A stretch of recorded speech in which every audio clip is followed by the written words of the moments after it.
வணக்கம் மக்களே. சென்னையில் ஒரு வடமாநில குடும்பத்தையே அடித்து கொலை பண்ணியிருக்காங்க. பாலிடெக்னிக் கல்லூரியில் செக்யூரிட்டியாக வேலை பண்ணுறாரு கௌரவ்குமார்.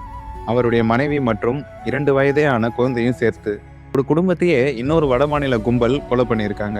என்ன நடந்திருக்குன்னா, கடந்த ஞாயிற்றுக்கிழமை இரவு கௌரவ்குமாருடைய மனைவி கத்துற சத்தம் கேட்டு அவர் வந்து பார்த்துருக்காரு. அங்கே ஒரு சில பேர் அவர் மனைவி கிட்ட தப்பாக நடந்துட்டு இருக்காங்க. இதை தடுத்து நிறுத்த முயற்சி பண்ண கௌரவ்குமாரை அவங்க கையில் வச்சிருந்த ஆயுதத்தாலே அடித்து கொண்டிருக்காங்க. மட்டும் இல்லாமல் அவருடைய மனைவியையும் அங்கிருந்த ஒரே பாவத்துக்காக அந்த 2 வயது குழந்தையையும் ஈவம் இறக்க இல்லாமல் கொன்று இருக்காங்க. இந்த வடமாநில கும்பல் இந்த குடும்பத்தை கொலை பண்ணி கௌரவ்குமாரோட உடலை சாக்கு மூட்டையில கட்டி அடையார் ஆற்றங்கரை ஓரத்துலையும், மனைவியின் உடலை பெருங்குடி குப்பை கிடங்குலையும், குழந்தையின் உடலை பக்கிங்ஹாம் கால்வாயிலையும் வீசிட்டு போயிருக்காங்க. மக்களே, எனக்கு இங்கே என்ன தோணுதுன்னா, இது சென்னை சிட்டியில் நடந்திருக்கு.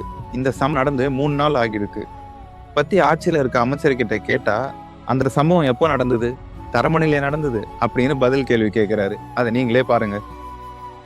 வடமாநிலத்தில் குடும்பத்தோடு கொடூரமாக கொலை செய்யப்பட்ட சம்பவம் அதிர்ச்சி. நேற்று தினம் கொலை செய்யப்பட்ட அந்த சம்பவத்தை கண்டறிந்திருக்கிறாங்க. 2 பேர், கணவருடைய உடல் கண்டறிக்கப்பட்டிருக்கு, குழந்தையுடைய உடல் தரமணி மனைவியோடைய உடல் பெருங்குடி குப்பை கிடங்குல இருந்துக்கால். இங்க நான் தமிழ்நாடு அரசு தான் இதுக்கு காரணம்னு சொல்லல. தமிழ்நாடு அரசு இது போல குற்றங்கள் நடக்க இடம் கொடுக்குதுன்னு சொல்றேன். இதுல சில பேர் வளர்ச்சி பாதையில செல்லுது தமிழ்நாடுன்னு சொல்றாங்க. அது எந்த விதத்துலன்னு எனக்கு தெரியல. எல்லாம் மக்கள் கையில தான் இருக்கு. மக்கள் தான் முடிவு பண்ணணும். சரி மக்களே, இதை பத்தி நீங்க என்ன நினைக்கிறீங்க? இந்த கொடூர சம்பவத்துக்கு யார் காரணம்? உங்க கருத்துக்களை கமெண்ட்ல பதிவு பண்ணுங்க. மேலும் செய்திக்கு மறக்காம உங்கள் குரல் 360 சப்ஸ்கிரைப் அண்ட் ஃபாலோ பண்ணுங்க. நன்றி.